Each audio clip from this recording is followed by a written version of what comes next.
जीवन जोबन राजमद अविचल रहा न कोई, जो दिन जाय सत्संग में जीवन का फल सोई। कीधुं छे के जे जीवन छे आ शरीर छे ए पण कायम माटे रहेवानुं नथी। अने पछी युवानी पण हमेशा रहती नथी। धीरे धीरे गड़पण तरफ आपणे जता जईए छीए। राजमद गमे एटलू संपत्ति होय, राजा जेटली संपत्ति होय, पण तेम छतांय ए पण हमेशा माटे रहेतुं नथी। परंतु संतो समजावे छे आ बधुं तो नश्वर छे, पण जे दिवस आपणो सत्संगमां वीते छे, संतोना सानिध्यमां वीते छे, ए ज दिवस आपणो सफल बताव्यो छे। अने एटले आपणा संतो कहे छे, जहां सत्संग होता है वहां पर नित्य जाओ तुम, वहां पर नित्य जाओ तुम। हमें फुर्सत नहीं कहे कर ये मौका मत गवाओ तुम, ये मौका मत गवाओ तुम।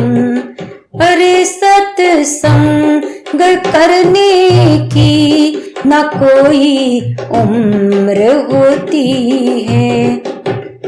सो कीधुं कि जहां सत्संग होता है वहां पर नित्य जाओ तुम, हमेशा जाओ। अमारी पासे समय नथी, फुरसद नथी, एवा बहाना करीने सत्संगने आपणे छोड़वो नहीं जोईए। सत्संगथी वंचित आपणे क्यारेय रहेवुं जोईए नहीं। हमेशा सत्संग सांभळीए तो कयो शब्द आपणे हृदयमां स्पर्श करी जाय, क्यारे कयो सत्संग आपणा जीवनने जागृत करी दे, आपणा मनने जागृत करी दे अने ऊंचे उठावे, एनी आपणे कई खबर होती नथी। एटले संत कहे छे, तने फुरसत मळे ना तारा काममां, रोज मारे गप्पा आखा गाममां। तने फुरसत मळे ना तारा काममां, रोज मारे गप्पा आखा गाममां। गळे बांधी जंजाळ एमां दुखड़ा हजार, तोय तारो राम तने केम न देखाय। अरे तोय तारो राम तने केम न देखाय। शुं कीधुं के तने फुरसद मळे ना तारा काममां, काममांथी तो क्यारेय टाइम मळवानो नथी। अने आपणे वातो करवामां एमां आपणे घणो टाइम मळी जाय छे। परंतु आपणा संतो एवुं समजावे छे के वातोमां ने वातोमां जिंदगी क्यारे खत्म थई जशे, खबर पण नहीं रहेशे। एटले संत कहे छे, वातो वातो मां बधुं खोयो आ मोंघू जीवन। वातो वातो मां, वातो वातो मां बधुं खोयो आ मोंघू जीवन। वातो वातो मां, कान आप्या छे तने सत्संग सांभळवा। कान आप्या छे तने सत्संग सांभळवा। निंदा सांभळीने बधुं खोયું आ मोंघू जीवन। वातो वातो मां, वातो वातो मां बधुं खोયું आ मोंघू जीवन। वातो वातो मां। શું કીધું કે વાતો વાતોમાં આપણે બધું જ જે આપણું પોતાની સાચી પૂંજી સાથે આવવાવાળી છે એને ખોઈ નાખીએ છીએ। સમયને એમ નામ આપણે વેડફી નાખીએ છીએ। કેટલો કિંમતી સમય, કેટલું સુંદર માનવ શરીર જે વારે વારે પ્રાપ્ત થતું નથી। કેટલી અસીમ દયા છે ભગવાનની કે આપણને બીજું કોઈ શરીર ન આપ્યું અને આવું સરસ શ્રેષ્ઠ માનવ શરીર આપ્યું છે। અને આ શરીરને મેળવ્યા પછી પણ આપણે ક્યારેય કોઈ સંતોની સંગતિ ન કરીએ તો આપણે કેવી રીતે આપણે સાચી પૂંજીને પ્રાપ્ત કરી શકીશું? તમે જુઓ કે જે સમયે ભગવાન શ્રી રામચંદ્રજી જટાયુને મુક્તિ આપ્યા બાદ શબરીબાઈના આશ્રમમાં આવે છે, તો શબરીબાઈના આશ્રમમાં ભગવાન શ્રી રામચંદ્રજી પધાર્યા. શબરીબાઈ ભગવાન શ્રી રામચંદ્રજીના દર્શન કરે છે અને એટલી બધી અતિશય ખુશ થાય છે. તુલસીદાસજી આવી રીતે લખે છે, પ્રેમ મગન મુખ બચન ન આવા, પુનિ પુનિ પદ સરોજ સિર નાવા, પુનિ પુનિ પદ સરોજ સિર નાવા. શું કીધું કે શબરીબાઈ એટલા બધા પ્રેમ વિભોર બની ગયા. પ્રેમ મગ્ન મુખ બચન આવા મોઢેથી કોઈ શબ્દ નથી નીકળી શકતા. અને કે છે કે સાદર જલ લઈ ચરણ પખારે, પુની આસન પર બેઠા રે. ભગવાન શ્રી રામચંદ્રજીને એક સુંદર આસન પર બેસાડે છે અને ખૂબ સરસ જળ લાવી ભગવાન શ્રી રામચંદ્રજીના ચરણને પખાડે છે, ચરણોને ધોવે છે. ભગવાન શ્રી રામચંદ્રજીને ત્યારબાદ શબરીબાઈ કે છે કે એવા સરસ કંદ મૂલ ફળ આ બધું લાવીને ભગવાન શ્રી રામચંદ્રજીને આગળ ધરે છે પ્રસાદમાં. તો ભગવાન શ્રી રામચંદ્રજી એ ફળને આરોગ્ય છે. શબરીબાઈના એઠા બોર પણ ભગવાને ખાધા છે. પ્રભુ શ્રી રામચંદ્રજીએ મનમાં કોઈ પણ એવો વિચાર રાખ્યો નહીં અને શબરીબાઈના આદરનો બધું જ સત્કાર સ્વીકાર કર્યો છે. અને પછી શબરીબાઈ ભગવાન શ્રી રામચંદ્રજીને એવું કહે છે કે હે પ્રભુ, હું તો કે છે અધમમાં અધમ, નીચમાં નીચ નારી છું. અધમતે અધમ, અધમ અતિ નારી, તીન મહ મેં મતિ મંદ અઘારી. મંદ બુદ્ધિ છું, હું કે છે નીચ જાતિની છું અને કે છે હું તો કે છે તમારી ભક્તિ વિશે કશું જ જાણતી નથી. ત્યારે ભગવાન શ્રી રામચંદ્રજી શબરીબાઈને એવું સમજાવે છે, હે શબરી, જાતિ પાતિ કુલ ધર્મ બડાઈ, ધન બલ પરિજન ગુણ ચતુરાઈ. હે શબરી, હું કે છે જાતિ પાતિને પણ જોતો નથી. હું ઊંચા કુળ હોય તો ત્યાં જાઉં એવું પણ નથી મારા મનમાં. હું ચતુર હોય એની પાસે જાઉં એવું પણ મારા અંદર નથી. ગુણને પણ હું જોતો નથી. પરંતુ હે શબરી, માન હું એક ભક્તિ કરનાતા. હું તો કેવલ ભક્તિનો નાતો જ જોડું છું. ભક્તિહીન નર સોહઈ કૈસા, બિન જલ બારિદ દેખઈ જૈસા. ભક્તિ વગરનું જીવન કેવું છે? પાણી વગરના વાદળા જેવું છે. પાણી વગરના વાદળા જરાય શોભાયમાન લાગતા નથી. એમ આ જીવન પણ ભક્તિ વગરનું નીરસ લાગે છે. એટલા માટે હે શબરી, હું તને નવધા ભક્તિની વાત કહેવા માંગુ છું. ભગવાન શ્રી રામચંદ્રજી શબરીબાઈને કહે છે, નવધા ભક્તિ કહું તો હી પાહી, સાવધાન સુન ધર્મન માહી. હે શબરી, હું તને નવધા ભક્તિની વાત સંભળાવું છું. તું સાવધાન થઈ મન લગાડી અને એ નવધા ભક્તિની વાતને તું સાંભળ. નવધા ભક્તિમાં પહેલી ભક્તિ એ છે, પ્રથમ ભક્તિ સંતન કર સંગા, દૂસરી રતિ મમ કથા પ્રસંગા, દૂસરી રતિ મમ કથા પ્રસંગા. હે શબરી, મારી પહેલી ભક્તિ તો એ છે, સંતોની સંગતિ કરવી એ મારી પહેલી ભક્તિ છે. અને સંતોના મુખથી હિતના વિચારો સાંભળવા, સત્સંગના વાણીને સાંભળવી, સંતોના સત્સંગને શ્રવણ કરવો, એ મારી બીજી ભક્તિ છે. પુણ્ય પુંજ બિન મિલહીન સંતા, સત્સંગતિ સંસ્કૃતિ કર અંતા. એવું પણ એક જગ્યા પર રામાયણમાં લખ્યું છે કે જ્યાં સુધી પૂર્વ જન્મના પુણ્ય એકઠા થતા નથી ત્યાં સુધી જીવને સંત મળતા નથી. તો ખરેખર એક ઘડી આધી સે પુની આધ, તુલસી સંગત સાધકી કટે કોટી અપરાધ. એક ઘડીની પણ અડધી ઘડી, એની પણ અડધી ઘડી, કેવલ 5 ઘડી પણ જો આપણને સંતોનો સત્સંગ મળી જાય તો આપણા કરોડો જન્મોના પાપો નષ્ટ થઈ જાય છે. આગળ ભગવાન શ્રી રામચંદ્રજી નવધા ભક્તિમાં શબરીબાઈને સમજાવે છે, ગુરુપદ પંકજ સેવા, तीसरी भक्ति अमान, चौथी भक्ति मम गुण गनई, करही कपट तजिगान, करही कपट तजिगान.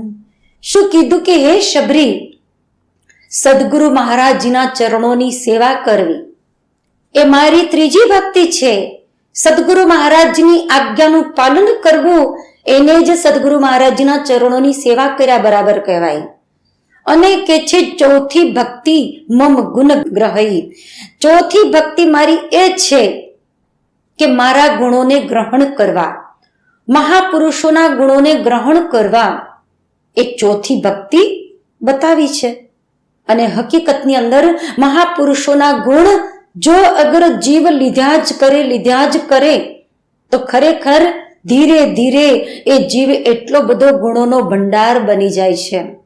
કારણ કે આપણા સંતો કહે છે, ગુણતણા ભંડાર ભક્તિ જ્ઞાનના દાતાર, ગુરુ મારા ગુણતણા ભંડારજી, મંગલ મૂર્તિ કરુણા સાગર જ્ઞાનના દાતારજી, મંગલ મૂર્તિ કરુણા સાગર જ્ઞાનના દાતારજી.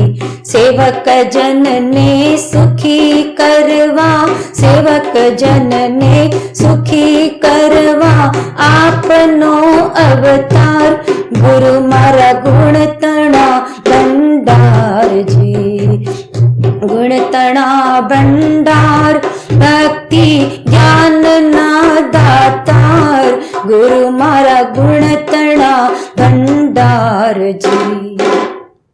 શું કીધું કે ગુણતણા ભંડાર ભક્તિ જ્ઞાનના દાતાર, ગુરુ મારા ગુણતણા ભંડારજી. તો ગુરુજીની અંદર કેટલા બધા ગુણ હોય છે, આપણે જેટલા ગ્રહણ કરીએ તેટલા ઓછા છે. તો ભગવાન શ્રી રામચંદ્રજીએ શબરીબાઈને એ જ કીધું છે, ગુરુજનો મહાપુરુષો એમના ગુણોને ગ્રહણ કરવા એ મારી ચોથી ભક્તિ છે. પછી 5મી ભક્તિમાં ભગવાન શ્રી રામચંદ્રજી શબરીબાઈને નવધા ભક્તિમાં કહે છે, હે શબરી, મંત્ર જાપ મમ દ્રઢ વિશ્વાસા,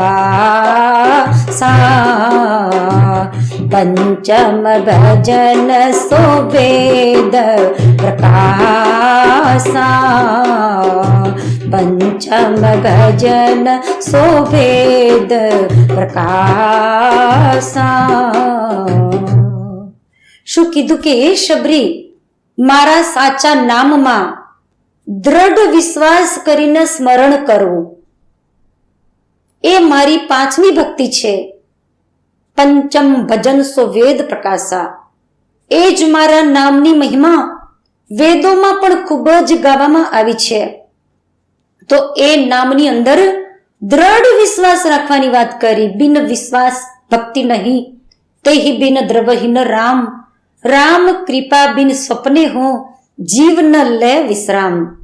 કીધું છે વિશ્વાસ વગર ભક્તિ થઈ શકતી નથી અને ભક્તિ વગર મુક્તિ મળતી નથી. તો કહે છે કે અને જો ભક્તિ ના કરીએ તો ભગવાન પણ આપણા પર દ્રવિત થતા નથી, ખુશ થતા નથી. અને ભગવાન જો આપણા પર પ્રસન્ન ના હોય, ભગવાન આપણા પર ખુશ ના હોય તો આપણને સ્વપ્નમાં પણ સુખ મળતું નથી. તો કેવી સરસ વાત સમજાવી છે કે ખરેખર ભરોસો ભગવાનનો હંમેશા રાખવો જોઈએ. એક સંત કહે છે, ભરોસા કર તું ઈશ્વર સે, તુझे धोखा नहीं होगा, ये जीवन बीत जाएगा, तुझे रोना नहीं होगा, ये जीवन बीत जाएगा, तुझे रोना नहीं होगा. ભરોસા કર તું ઈશ્વર સે, કહે છે તું ભગવાનનો ભરોસો રાખ તો તારે ક્યારે કોઈ પ્રકારનો રોવાનો વારો આવશે નહીં. કારણ કે જે ભગવાન ઉપર ભરોસો મૂકે છે, તો ભગવાન શ્રી કૃષ્ણ ગીતામાં કહે છે કે જે મને સર્વસ્વ અર્પણ કરી દે છે, મારામાં ભરોસો રાખે છે, એના યોગક્ષેમ હું કરું છું, એની પૂર્ણ જવાબદારી હું લઉં છું, હું આગળ પાછળ એ ભક્તની સાથે જ રહું છું, હંમેશા એ ભક્તની રક્ષા કરું છું. તો ખરેખર ભરોસો કરો તો ભગવાનનો કરો, કારણ કે દુનિયાનો ભરોસો કરવાથી તો ક્યારે દગો મળે એની કોઈ ખબર આપણને નથી પડતી. તો હકીકતમાં કે છે ભગવાન શ્રી રામચંદ્રજી આગળ નવધા ભક્તિની અંદર શબરીબાઈને શું સમજાવે છે? ઓ છઠ દમશીલ વિરતી બહુ કરમાં,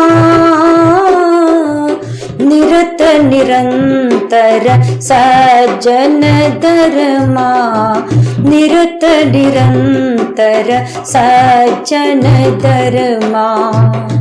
શું કીધું કે હે શબરી, મારી છઠ્ઠી ભક્તિ તો એ છે, છઠ દમ, દમ માને દમન, મનનું દમન કરવું, મનનું નિયંત્રણ કરવું, મન ઉપર કંટ્રોલ રાખવું, છઠ દમશીલ અને સદચારિત્રથી જીવન જીવવું, વિરતિ માને વૈરાગ્ય ધારણ કરવો, સંસાર તરફથી મનને વાળી પ્રભુની નામની અંદર મનને જોડવું, પ્રભુની શક્તિમાં મનને જોડવો, અને નિરત નિરંતર સજ્જન ધર્મ, સજ્જનોનો ધર્મ હંમેશા મહાન હોય છે, બસ એ ધર્મમાં હંમેશા રત રહેવું, એ મારી છઠ્ઠી ભક્તિ છે.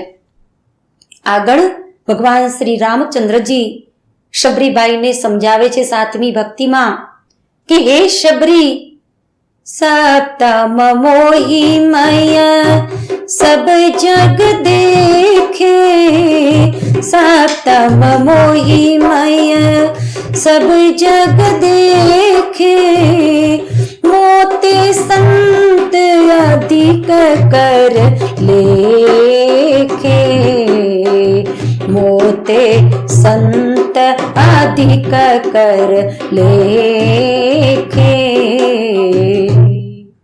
હે શબરી, મારી સાતમી ભક્તિ નવધા ભક્તિમાં તો એ છે કે સપ્તમ મોહિમય સબ જગ દેખે, આખા જગતને મારા મય સમજવું, અને કે છે આખા જગતને ભગવાનમય સમજવું એટલે શું? તો તુલસીદાસજી એક જગ્યા પર રામાયણમાં લખે છે કે સિયા રામમય સબ જગ જાની, કરહું પ્રણામ જોરી જુગ પાની. કે છે કે આખા સંસારમાં દરેકની અંદર સિયા અને રામના દર્શન કરવા, કારણ કે દરેકની અંદર ભગવાનની શક્તિ છુપાયેલી છે. અને કરહું પ્રણામ જોરી જુગ પાની, હાથ જોડીને બધાને નમન કરો, કારણ કે ભગવાન બધાની અંદર સમાયેલા છે. એટલે જ તો કીધું છે તુજ મેં રામ मुझ में राम सब में राम समाया, सबसे कर लो प्यार जगत में कोई नहीं पराया। जितने हे संसार के प्राणी सब में एक ज्योति, सब में एक ज्योति। एक बाग के पुष्प है सारे, एक माला के मोती, एक माला के मोती। ना जाने किस मूर्ख ने लड़ना हमें सिखाया, ना जाने किस मूर्ख ने लड़ना हमें सिखाया। सबसे कर लो प्यार, जगत में कोई नहीं पराया। શું કીધું કે तुझ में राम मुझ में राम, सब में राम समाया, सबसे कर लो प्यार, जगत में कोई नहीं पराया। તો એવી જ તો વાત ભગવાન શ્રી રામચંદ્રજીએ શબરીબાઈને 7મી ભક્તિમાં સમજાવી છે અને કીધું કે મોતે સંત અધિક કર લેખે, મારા કરતા પણ સંતોને અધિક વિશેષ સમજવા, સંતો પ્રત્યે ખૂબ જ ભાવ હોવો જોઈએ, નિર્મળ ભાવ હોવો જોઈએ। અને ખરેખર આપણા સંતો કહે છે, ભગવાન શ્રી કૃષ્ણ પણ ઉદ્ધવજીને કહે છે, उद्धो मोहे संत सदा अति प्यारे, उद्धो मोहे संत सदा अति प्यारे।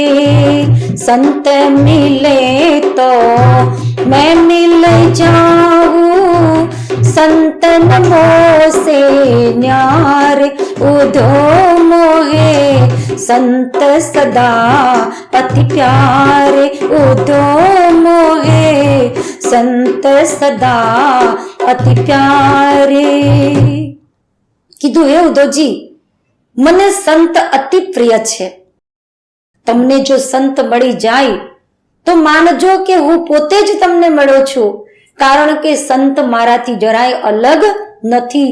સંતો મેં હમ યું રહે જો મક્ખન મેં ઘી, માખણમાં જેવી રીતે ઘી સમાયેલું છે એમ સંતોમાં ભગવાન કહે છે હું એમની અંદર જ રહું છું, જરા પણ એમનાથી અલગ નથી। તો ભગવાન શ્રી રામચંદ્રજીએ શબરીબાઈને 7મી ભક્તિમાં એ જ વાત કરી કે મારા કરતા પણ વિશેષ સંતોને સમજવા। હવે 8મી ભક્તિ, 8મી ભક્તિમાં ભગવાન શ્રી રામચંદ્રજી શબરીબાઈને કહે છે, હે શબરી, અષ્ટમ યથા લાભ સંતોષા, સ્વપ્ને હું નહીં દેખઈ પરદોષા। હે શબરી, મારી 8મી ભક્તિ તો એ છે કે જે કંઈ મળે એમાં સંતોષ માનવો।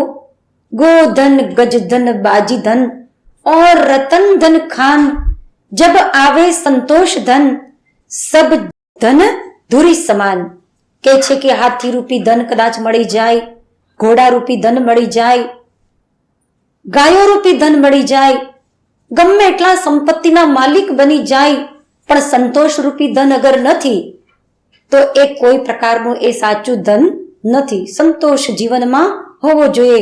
અષ્ટમ યથા લાભ સંતોષા, જે મળે હાનિ લાભ જીવન મરણ યશ અપયશ બધામાં સંતોષ રાખવો।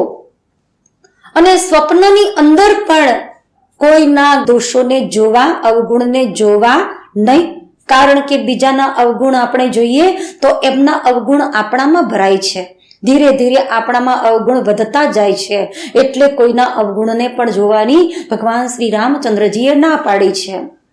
આગળ પણ કીધું છે, નવમ સરલ સન સોછલ હીના, મમ ભરોસ હી હર્ષન દિના।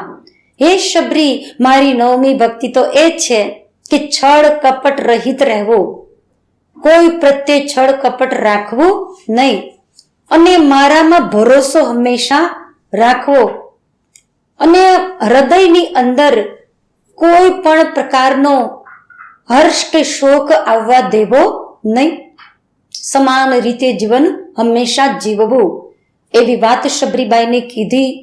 અને આગળ ભગવાન શ્રી રામચંદ્રજી શબરીબાઈને એવું કહે છે, નવમહુ એકહુ જિનકે હોઈ, નવમહુ એકહી જિનકે હોઈ, નારી પુરુષ સચરા चर कोई, नारी पुरुष सचरा चर कोई। हे शबरी, આ નવધા ભક્તિમાંથી, નવ ભક્તિમાંથી એક પણ ભક્તિ જો કોઈની અંદર આવી જશે તો ધીરે ધીરે ધીરે ધીરે બીજી, ત્રીજી, ચોથી આવી રીતે બધી ભક્તિ આવવા લાગશે. અને એક પણ ભક્તિ કોઈની અંદર હશે, એ નારી હશે, પુરુષ હશે, ગમે તે હોય, ચર અચરની અંદર ગમે તે વ્યક્તિ હોય, પરંતુ એ બધા જ મને મારા પ્રાણો કરતા પણ વિશેષ પ્યારા લાગે છે. સજ્જનો, આ નવધા ભક્તિના માધ્યમથી શબરીબાઈને માધ્યમ બનાવીને ભગવાન શ્રી રામચંદ્રજીએ આપણા જેવા જીવોને આ નવધા ભક્તિ કહી છે. નવધા ભક્તિમાં જે બતાવ્યું એ અનુસાર આપણે પણ બધા જ ગુણોને, નવધા ભક્તિને હૃદયમાં ધારણ કરી ક્રિયાત્મક કદમ ઉઠાવવાની જરૂરત છે. જેવું નવધા ભક્તિમાં બતાવ્યું એવું આપણે જીવન બનાવીએ તો ખરેખર પ્રભુના પ્યારા કહેવાઈએ. ભગવાન પણ પ્રસન્ન આપણા પર રહે. તો નવધા ભક્તિ કેટલી મહાન છે. નવધા ભક્તિની અંદર એક એક ભક્તિમાં અણમોલ વચનો ભગવાન શ્રી રામચંદ્રજી આપણને કહ્યા છે. અને એમાંથી આપણે બધું જ લઈ ધીરે ધીરે ધીરે ધીરે જેટલું લેવાય એટલું આપણે લઈએ. કેવલ સંતોની સંગતિ કરી અને સત્સંગ હંમેશા સાંભળીએ તો પણ ધીરે ધીરે બધા જ ગુણો આપણામાં આવવા લાગે છે. એટલે ખરેખર જીવનની અંદર કાયમના માટે સત્સંગને સાંભળવો જોઈએ, સત્સંગ શ્રવણ કરવો જોઈએ અને સત્સંગને હૃદયમાં ઉતારીને અને આપણે જો ક્રિયાત્મક કદમ ઉઠાવીએ, જે કીધું છે એ પ્રમાણે, આપણે મહાપુરુષોએ જે આપણને કીધું એ પ્રમાણે આપણે એમની આજ્ઞા અનુસાર જીવન બનાવીએ તો ખરેખર આપણું જીવન કેટલું મહાન બને, કેટલું મહાન જીવન બને. અને ધીરે ધીરે ધીરે ધીરે આપણા હૃદયમાં સદગુરુ મહારાજ જ્ઞાનને રોપિત કરે. કારણ કે હૃદય રૂપી ખેતર આવા બધા સદગુણોથી ભરાઈ જાય, હૃદય રૂપી ખેતર સાફ થઈ જાય.